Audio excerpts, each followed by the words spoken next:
2012। उस समय पुलिस ने अपनी तरफ से भरपूर कोशिश की थी उस मिसिंग गर्ल को ढूंढने की, लेकिन हम लोग उसे नहीं ढूंढ पाए थे। उसके बाद इस साल इसी महीने 5 तारीख को जो मिसिंग गर्ल थी वो अपनी मदर के साथ, अपनी माँ के साथ संतोष नगर पुलिस स्टेशन में आई और उन्होंने एक कंप्लेंट दर्ज कराई, जिसके तहत उन्होंने बताया कि 17 महीने से वो किसी ने उनको ज़बरदस्ती अपने साथ रखा हुआ था और उनके साथ उन्होंने गलत हरकत की। इसके बाद इमीडिएटली उसी दिन पुलिस ने मिसिंग गर्ल केस के सेक्शंस को बदली किया और उसमें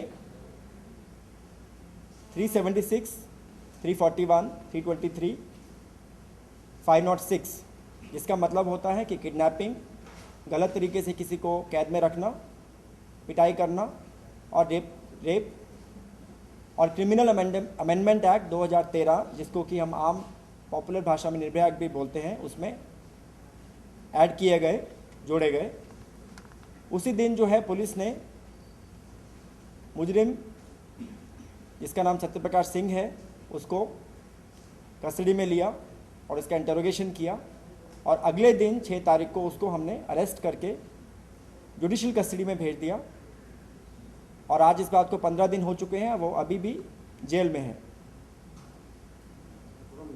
इस फ्रॉम हिज हाउस। उसके बाद जो है पुलिस इस केस में पूरी तरह से छानबीन कर रही है। ये एक सीरियस केस है, ग्रेव केस है।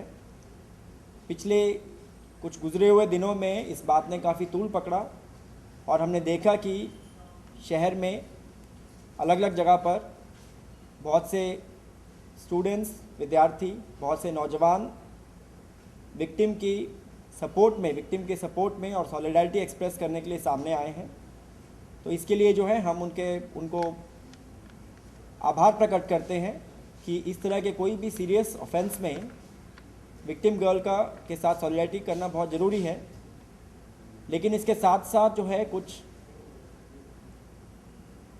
इस तरह की भी खबरें हैं कि इसमें कुछ लोग अपने सेल्फ इंटरेस्ट के लिए, वेस्टेड इंटरेस्ट के लिए कुछ लोगों को भटकाने की कोशिश भी कर रहे हैं, जिसमें वो लोग बोल रहे हैं कि पुलिस इसमें एक्शन नहीं ले रही है, जो कि सरासर गलत है।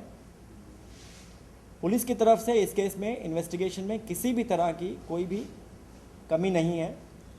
हमारे इंस्पेक्टर इस केस को इन्वेस्टिगेट कर रहे हैं, सीनियर ऑफिसर्स, एसीपी और मैं खुद इस केस को मॉनिटर कर रहे हैं और इसमें अभी तक हमारी इन्वेस्टिगेशन बिल्कुल सही लाइंस पर चल रही है।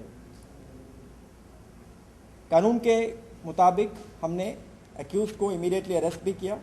केस बुक होते ही, केस का सेक्शन बदलते ही अगले ही दिन हमने उसको अरेस्ट किया। जल्दी ही जो है विक्टिम लड़की को जज साहब के सामने पेश भी किया जाएगा, जहां पर वो अपनी पूरी बात उनके सामने भी बयान कर सकती हैं। और इस केस में जैसा कि कुछ लोग बोल रहे हैं कि कुछ और लोगों का इन्वॉल्वमेंट भी है, हम उस बारे में इम्पार्शली और बिल्कुल न्यूट्रल तरीके से, अनबायस्ड तरीके से इन्वेस्टिगेशन कर रहे हैं और इस बात की हम पूरी छानबीन करेंगे।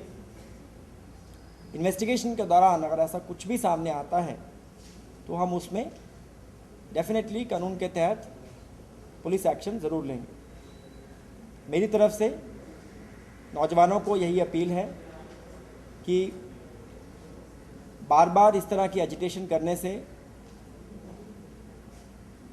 जो विक्टिम गर्ल है उसकी प्राइवेट लाइफ भी बिगड़ती है, उनको डिस्टर्बेंस होती है, अफवाहों का दौर भी चलता है, र्यूमर्स फैलती हैं, सोसाइटी में कन्फ्यूजन क्रिएट होता है और जो असल बात है, जो सच्ची बात है, वो सामने नहीं आ पाती है।